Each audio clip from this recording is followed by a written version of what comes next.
प्रतिमा के सामने फूल चढ़ाते हैं। इस देश के जो प्रधानमंत्री हैं वो अगर बाबा साहब ना होते तो कहीं परचून के दुकान पे कुछ बेचते हुए नजर आते हमें। ये मैं नहीं कह रहा हूं, इस देश के प्रधानमंत्री ने ही कहा है। और उस देश के प्रधानमंत्री के खास दोस्त होते हुए, उनके संगत में रहते हुए, उनके अंदर उनके शरण में ट्रेन होने के बाद अगर वो बाबा साहब के बारे में इस तरीके की बात कह रहे हैं तो ये समझ लीजिए ये बात वो नहीं, उनकी विचारधारा कह रही है।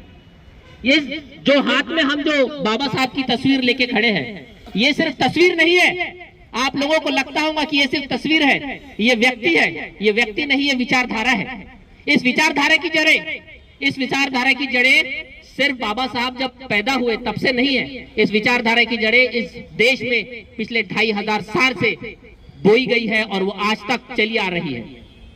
इस जड़ों को मिटाने के लिए इस तरीके की विचारधाराएं निरंतर काम कर रही है। उस विचारधाराओं को काम करते हुए देखना आज हमारे लिए बड़ी दुख की बात है, क्योंकि आज ये विचारधारा इतनी सक्रिय हो चुकी है कि ये सीधे रूप में इस देश में संविधान बनाने वाले संविधान निर्माता बाबा साहब अंबेडकर को और उसके समाज को चैलेंज कर रही है। सिर्फ चैलेंज नहीं कर रही है, निरंतर अपमान कर रही है। निरंतर अपमान करके उन्हें बेइज्जत कर रही है, उनके वोटों को चुरा रही है, उनके वोट लेके उनके खिलाफ नीतियां बना रही है। आप बताइए, आज अगर बाबा साहब होते तो अपने अपमान का वो इस सरकार से बदला लेने के बारे में सोचते या फिर उनके लोगों पे हो रहे अत्याचारों का बदला लेने के बारे में सोचते? मैं इतना समझता हूं कि अगर बाबा साहब आज होते तो उनके लोगों के साथ हो रहे निरंतर अत्याचारों का विरोध में बात करते। हम लोगों को ये समझना है कि निरंतर जो हमारे खिलाफ जो नीतियां बनाई जा रही है, वो नीतियां बाबा साहब और इस देश में 2500 साल से पिरोई गई समानता की विचारधारा के खिलाफ है। हमको ये समझना है कि ये जो निरंतर हम पे अत्याचार हो रहे हैं, ये अत्याचार सिर्फ हम पे नहीं हो रहे, ये हम पे हमारे विचारधारा पे हो रहे हैं। हमको ये समझना है कि अगर आज हम अपनी आवाज इसके खिलाफ बुलंद नहीं करेंगे तो आने वाली पीढ़ियां हमसे भी बदतर जिंदगी जिएंगी। आज हमारे साथ जो चीजें हो रही है, ये इस देश में निरंतर चलते आ रही है, लेकिन हमने, हमारे विचारधारा ने, हमारे महापुरुषों ने कहीं नहीं तो कहीं इसे ब्रेक लगाने का और रोकने का काम किया है। लेकिन आज हम लोग कहीं नहीं तो कहीं कमजोर नजर आते हैं, क्योंकि अगर कोई इस देश के संविधान की शपथ लेने के बाद अगर कोई गृह मंत्री अगर इस देश के संविधान निर्माता के ऊपर आक्षेपनीय टिप्पणी करता है तो ये समझने की बात है कि आज उस विचारधारा की जो बातें हैं, आज वो विचारधारा कितने रूप में सक्रिय हो चुकी है। हमें ये समझने की जरूरत है कि अगर आज हम इस विचारधारा को नहीं बढ़ा पाए, हमारी विचारधारा को लोगों तक नहीं पहुंचा पाए, तो आने वाले वक्त में जो हम गुलाम हुए थे फिर से गुलामी की तरफ हम जाएंगे।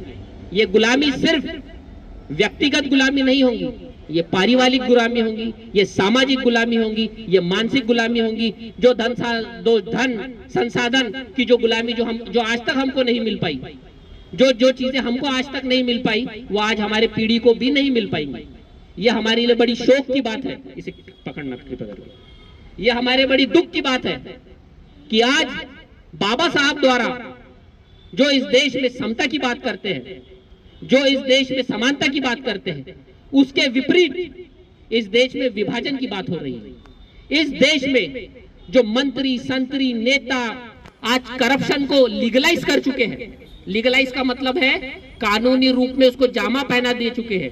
पिछले बार आपको इलेक्टोरल बॉन्ड का जो सुप्रीम कोर्ट ने जो बात उठाया था, आपको याद होगा।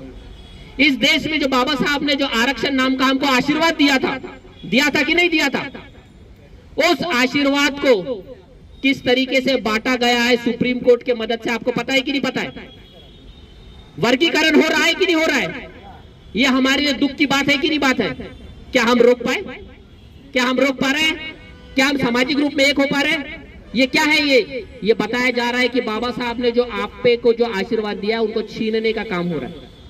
क्या हम कुछ कर पा रहे हैं? हमें समझना पड़ेगा हमारी ताकत हम बाबा साहब ने बनाए गए नीतियों और आरक्षण और उनके विचारों की ताकत है। आज बाबा साहब के पुतलों और बाबा साहब का नाम खराब कर रहे हैं, तो बाबा साहब का नाम बाबा साहब के हयात में भी खराब हुआ था, लेकिन बाबा साहब ने उस चीज को तवज्जो नहीं दी थी। बाबा साहब ने उनके लोगों द्वारा या उनके लोगों पर हो रही अत्याचार और उनके लोगों पर हो रहा अन्याय, उसको तवज्जो दिया था। हमें भी ये सोचना है कि अगर आज बाबा साहब होते तो क्या सोचते। ये जो हम कर रहे हैं ये होना चाहिए, क्योंकि संवैधानिक पद पर रह के आप किसी खास विचारधारा को नहीं किसी खास विचारधारा को पोषण नहीं दे सकते, लेकिन आप दे रहे हैं। इस देश का जो प्रधानमंत्री है वो प्रधानमंत्री होते किसी भी संगठन का प्रचारक रूप में बात नहीं कर सकता, ना ही इस देश का गृह मंत्री होके आप इस देश के विशेष लोगों को आप संरक्षण नहीं दे सकते, लेकिन आप दे रहे हैं। आप असंवैधानिक रूप से इस देश को चलाने की कोशिश कर रहे हैं। आप निरंतर संविधान विरोधी काम कर रहे हैं, आप निरंतर इस देश विरोधी काम कर रहे हैं। हमें यह भी बात रखना है कि इस देश में सिर्फ और सिर्फ इस देश में जो विचारधारा चल रही है, बहुजन विचारधारा, जो इस देश के हर लोगों को समानता की जिंदगी देना चाहती है, हम उसके समर्थन में बात करेंगे। जो इस देश का संविधान जो है, जो इस देश को समता मूलक समाज बनाने की बात करता है, हम उसके सम्मान में बात करेंगे। जो इस देश में विभाजन की बात करता है, हम उससे दूर दूर तक हमारा वास्ता नहीं रहेगा और हम निरंतर उसका पुरजोर विरोध करेंगे। हम करेंगे कि नहीं करेंगे? हम करेंगे कि नहीं करेंगे? हमें करना ही होगा। हम नहीं अगर करेंगे तो जो स्थिति आज हमारी है, इससे ज्यादा बदतर स्थिति हमारी होते चली जाएंगे।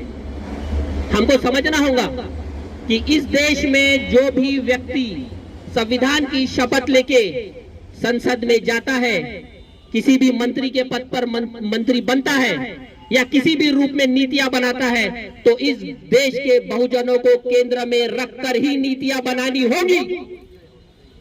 इस देश के बहुजनों को समझकर ही उसको फैसले लेने होंगे, ना कि आपको अगर जिसके पास से सूटकेस मिलता है या जिसके पास से आपको पॉलिटिकल फंडिंग होती है, आप उसको फायदा पहुंचाने के लिए हमारी जमीन नहीं छीन सकते, ना ही आप हमारे अधिकार छीन सकते हो।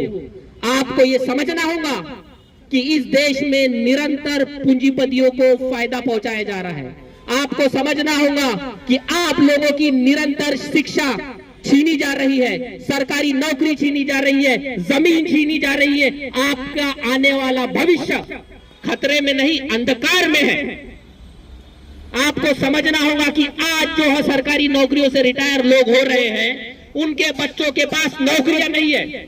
वो आज उन लोगों को मिलने वाली पेंशन पर अपना घर बसर कर रहे हैं। ये इस देश की वास्तविक सत्य है, ये हमारे जीवन की वास्तविक सत्यता बन के रह गई है। हमें इसे बदलना होगा। इसको बदलने के लिए हमें निरंतर प्रयास करना होगा। ये लड़ाई जो है आपको लग रही होगी कि अमित शाह ने भाषण देने के बाद शुरू हुई है, नहीं। आप लोगों को यह भी समझना होगा ये लड़ाई 2500 साल से चलती आ रही है, इसे निरंतर जारी रखना होगा। कभी उनका पकड़ा भारी हो सकता है, कभी हमारा, लेकिन हमें लड़ाई निरंतर रखनी है, क्योंकि ये वैचारिक जंग है। इसको वैचारिक रूप में लड़ना पड़ेगा और वैचारिक जंग को वैचारिक रूप में लड़ने के लिए हमें हमारे विचार मजबूत करने होंगे। अगर हमें ये विचार मजबूत करने हैं तो हमें फूले शाहू अंबेडकर के विचारधाराओं पे ही चलना होगा।